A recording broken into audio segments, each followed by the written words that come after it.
On top with tori for today, Presido Muhammadu Buhari don launch SDG model for UK. Naija Presido Muhammadu Buhari don launch SDG model for United Kingdom for UNGA 74.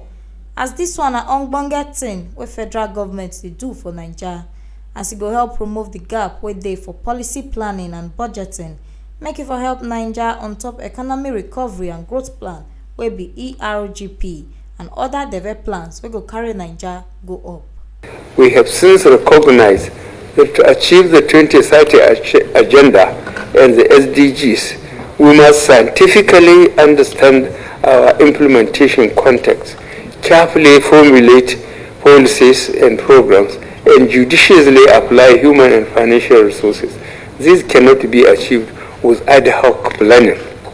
We expect policymakers and planners to judiciously utilize this model to guide our efforts toward the achievement of the SDGs and other internationally agreed development goals. Presido Muhammadu Buhari come talk say this SDG na ogbonge tin because e carry policy analysis and planning go up well for the country, and say federal government plan na to remove 100 million Nigerians comot for poverty because World Bank don talk am say plenty Nigerians dey live below poverty line, and this SDG go help do this ogbonge tin for Naija.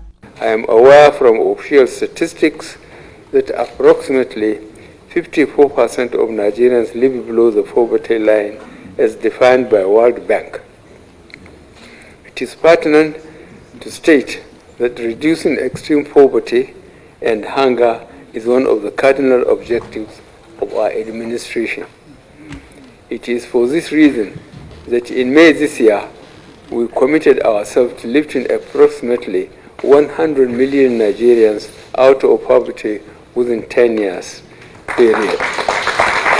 I look forward to seeing the 36 states and the FCT customize this planning tool at the state level. Senior Special Assistant to Presido Muhammadu Buhari on top SDG, Adejoke Orelokpe Adefulire, talk say our office go work with any collabo for Naija so that them go fit use this SDG take develop Naija well. With the official launch of SDG model report today, Nigeria is the first of the few countries in the global south to have developed this document. Presido for ADB Akinwumi Adesina talk say this SDG no go fit work if Buhari no do something about wetin dey shele for Lake Chad Basin.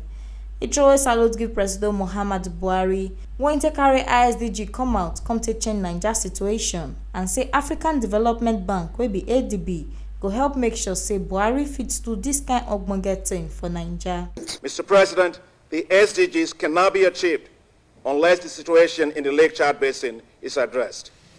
I would like to commend Your Excellency for your leadership in raising this global attention to this issue. I want to assure you that the African Development Bank will fully support you on your drive to accelerate these SDGs.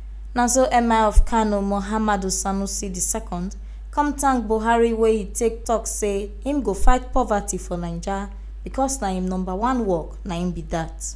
Thank you, Mr. President, for this opportunity, and congratulations for this excellent report. And thank you for declaring that fighting poverty is your #1 priority. I've already congratulated your economic team. You know my view. I called you the day you appointed this team. It's a fantastic team, a fantastic idea, and I hope they will help you. Make una know say SDG na sustainable development goals, and this one mean say this one are the plan where federal government gets to take carry Naija deve go up well.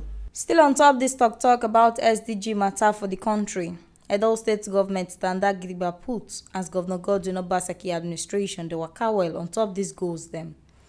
Edo State Governor Godwin Obaseki, Chief of Staff to Edo State Governor Taiwo Akerele, Special Advisor to Edo Governor on top Agriculture and Food Security, Prince Joe Okoje, and Minister of State on top Budget and National Planning for Edo, Prince Clem Agba. Now all of them gather day as Edo State dey grow well on top SDG matter. Now here we see this update reach on top with tori for today.